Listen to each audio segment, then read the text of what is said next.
What's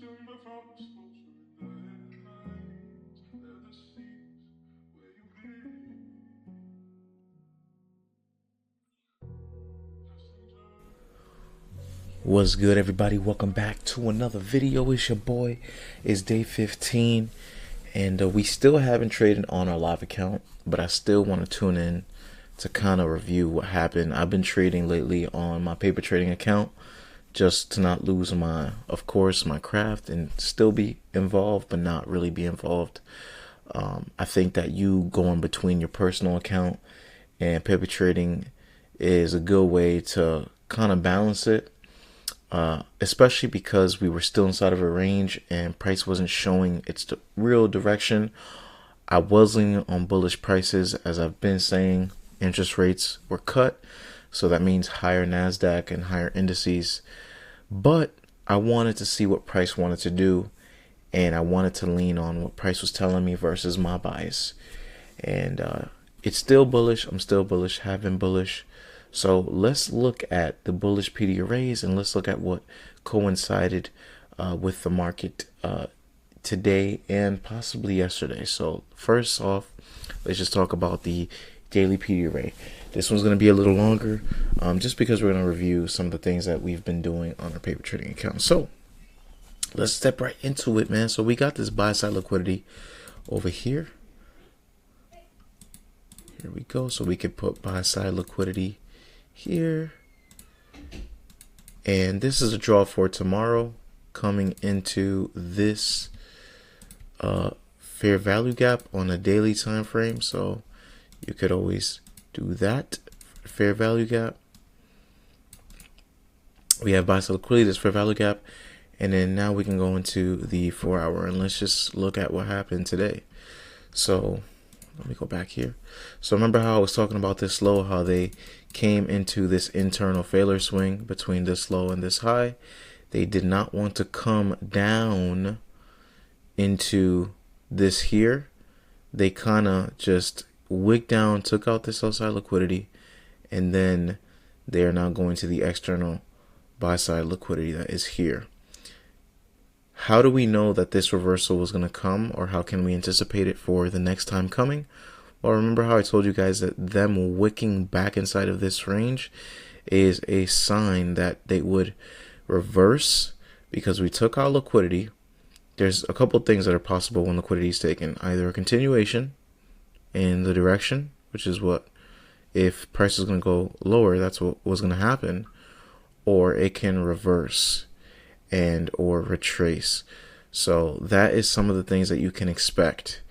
The main thing that I'm looking for is it going to expand or reverse? Those are the two things. So we took out liquidity here, and then we know that it's possibly going to reverse just because of them closing inside of this range again. And if you go back into the other days, that's exactly what we were talking about. So now we finally get over this hunch right here, which is the new daily opening gap for the Monday, September 30th to October 1st. This was a new daily opening gap. We saw how price reacted here these 2 days, and then how we finally break out of this on Tuesday. We close above that new daily opening gap, and then today, bullish prices, of course. We're leaning on bullish prices for tomorrow also. So it's looking like a nice bullish run. Now let's go into this is the new daily opening gap high. This is the new daily opening gap low for this day. Just because they're all new daily opening gaps does not mean that we leave them alone, or that they're no longer important to price, or they have no reference and they're not useful. Of course, they're still useful. Remember, we don't trade support and resistance. We don't trade Wyckoff. We trade a little different. So you cut through the candles, you cut through the wicks, you cut through all the madness. So just keep that in mind.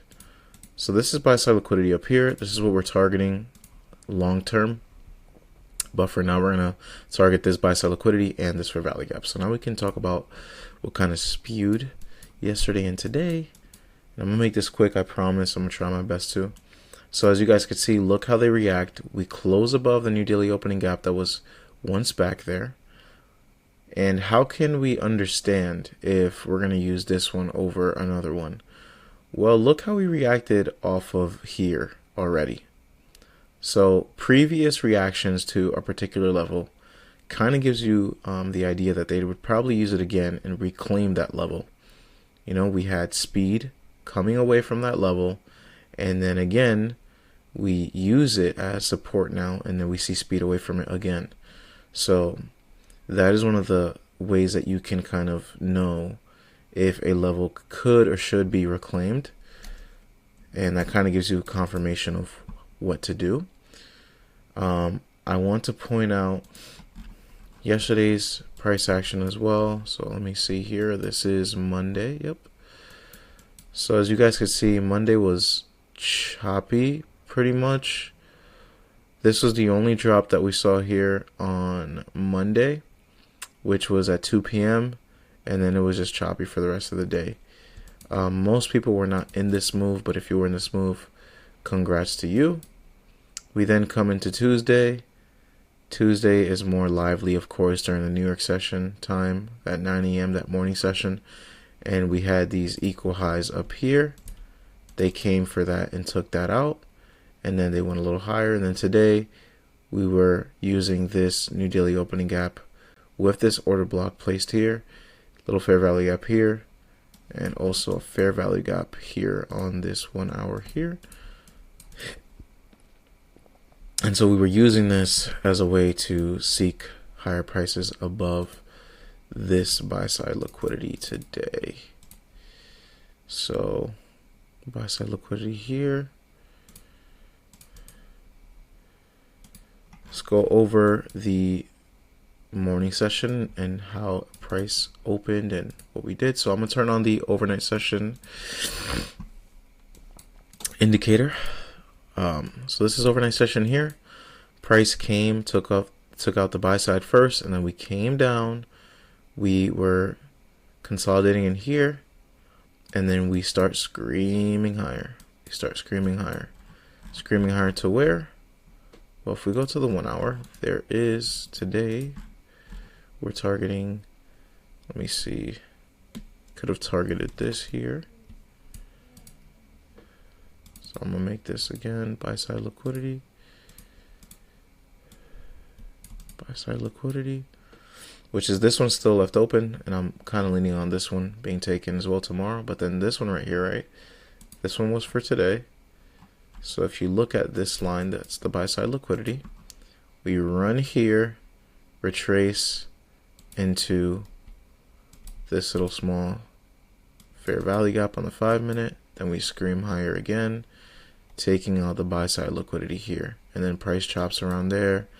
And then 2 p.m., which was FOMC meeting minutes, we have this buy side liquidity here as well. So we go into buy side liquidity. Now let's go to the 1 minute, my favorite. And as you guys could see, sell side liquidity taken, change in state of delivery, order blocks that form at liquidity is the high probability order block. We come down to the order block, then we scream higher. This is that fair value gap right there on the 5 minute. This is the order block. We scream higher into the buy side liquidity. One of the things that I really want to point out, not to keep this video long, because of course you guys could find a plethora of setups today here, but one of the setups that I took on the paper trading account today was this sell side liquidity here as equal lows, and you can make this a sell side liquidity, of course, because that's what it is. That is a sell side liquidity target, equal lows right here. We also have market structure shift here, and then the fair value gap that forms around the market structure shift. So what happens here? We have this right there, that fair value gap. This one, it could be this one or this one. But since this is possibly a breakaway gap, we use this one here. And also this fair value gap is the one that's coupled with the liquidity. So this one holds more weight for us. But as you guys could see, they reversed here, breakaway gap here, breakaway gap here. We're trading inside of an efficient range.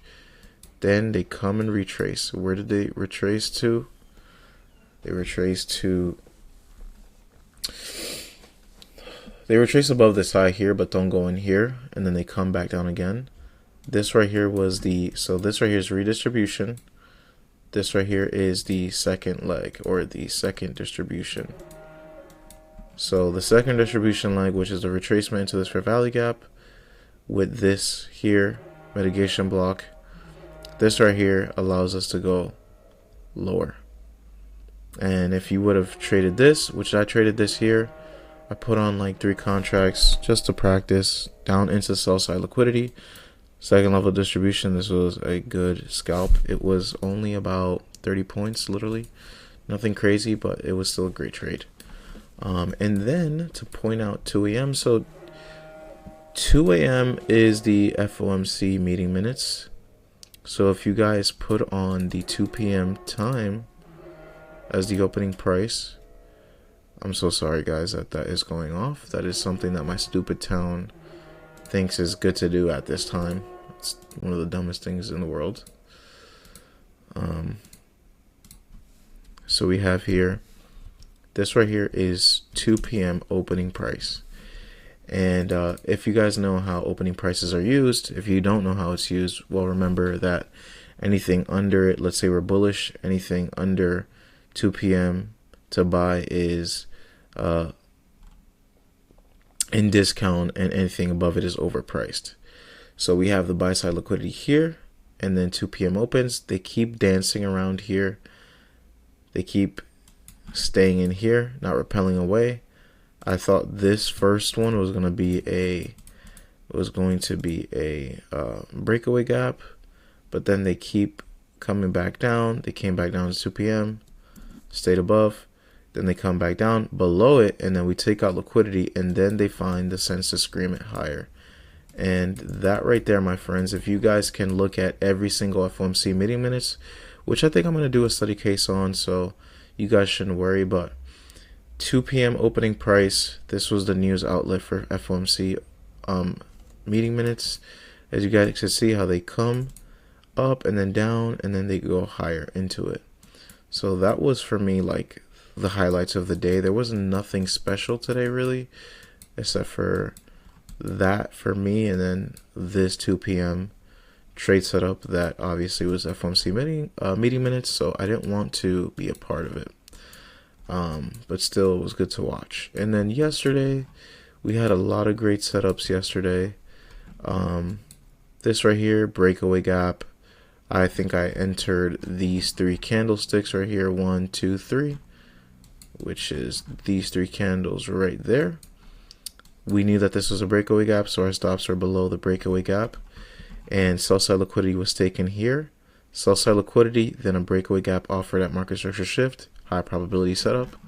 And they had all these highs over here, which is right there. And then as you guys can see, boom, gets taken. And then 10 a.m. opening price, because you guys know I love 10 a.m. opening price. See, I already know where it was because of how beautiful it is. So look what happens at 10 a.m. opening price. If you guys still think it's a scam or it doesn't work, this is the opportunity to open up your eyes and just listen. So here comes 10 a.m. opening price. We open at 10 a.m. We go above, take the liquidity out, then they come back down, have this lethargic price here, come back down, tap it, and then we start moving away. When all of this happens here, this is all balanced already because all this back and forth with the wicks inside of an efficient range already. This is all already efficient, so they don't have to come back down here. This fair value gap was created here. They're staying above the consequent encroachment, and then they take price to these buys, this buy side liquidity here that's up here now. So if you guys want to do this, we'll just add in another purple line. So then from here, let me see, let's go back to this. That still hadn't been taken yet, that next buy side liquidity target. So they use this fair value gap at the consequent encroachment and load some more longs. I was not a part of that, but that is a beautiful trade. Very, very gorgeous trade. Then they left all these highs here, and then at 1-ish, they start taking price higher again. But let me see something here. As you guys could see, 2 p.m. opening price again. They start finding support here at the 2 p.m. opening price, and they come a little bit below, then they scream it higher to the buy side liquidity that was resting here, which I find insane, the fact that we're finding some of these opening prices just because they're just happening all over the place, and you just have to have an open eye for them. But I think that I'm definitely going to start adding 2 p.m. to my analysis if I start trading the afternoon sessions more often. But I think you guys should look into it before you guys trust me and just, be like, oh yeah, it works. None of this stuff works unless you collect data on it and you have confidence in it. An order block doesn't work unless you know that it works. Okay, so let's get that out the way. My balance still continues the same. I still haven't taken a trade on my personal account this week. I've kind of been trying to just be off of that account so I can preserve some capital, have that mental peace, and know that my account is fine. I'm okay. And I don't have to put my equity through risk while there's a very risky week ahead of us. Although the week played out great, there was still high volatility everywhere. And if I wanted to trade that account, the best days to trade it were Tuesday. Tuesday was an amazing day to trade it, but then the rest of the week was all just kind of sloppy. But I owed myself kind of like a step away from that, so we're gonna get back to it. So don't worry, guys. We're gonna keep you guys updated, but I still haven't taken a trade on that. So yeah, I love you guys. Have a great, phenomenal day and a great rest of your week. Sorry for keeping you guys not posted on what was going on, but honestly, I haven't taken a trade, so there's nothing really to talk about. I've only taken paper trades, and we kind of discussed which ones I was looking at and what things I was looking at. I want to make a video on a model regarding breakaway gaps, and I kind of already go over them, but I want to make it more apparent for people who really need a breakdown of it. I also want to make a trading model around fair value gaps at market structure shifts. So we'll see what's coming up. Stay tuned, guys. Thank you for the love and support. God bless you guys all, and have a phenomenal night. Thank you all. Love you guys. Peace.